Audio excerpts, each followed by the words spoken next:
যখন আওয়ামী লীগ ক্ষমতায় ছিল, যখন আওয়ামী লীগ যখন খারাপ কাজ করতো, তখন যখন আমরা আওয়ামী লীগের বিরুদ্ধে কথা বলতাম, তখন বিএনপিরা মনে করতো আমি বিএনপি করি।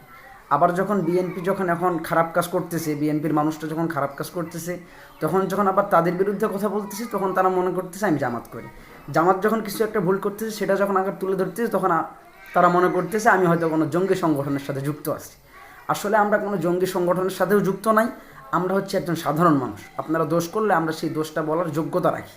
আপনারা দোষ করবেন, সেটা মানুষ বলবে। আপনারা দোষ করবেন না, আমরা বলবো না।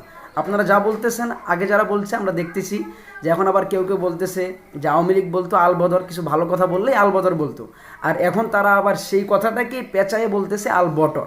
সুতরাং আওয়ামী লীগের চাইতে এদের মধ্যেও তাই, যা আওয়ামী লীগের মধ্যে ছিল তা এখন এদের মধ্যেও আছে। সুতরাং সবসময় সবাই নিজ নিজ জায়গা থেকে প্রতিবাদ শুরু করবেন। যা দেখবেন তার বিরুদ্ধে প্রতিবাদ করবেন। যদি খারাপ কাজ করে খারাপ কাজের বিরুদ্ধে প্রতিবাদ করবেন, যদি ভালো কাজ করে তাহলে প্রশংসা করবেন।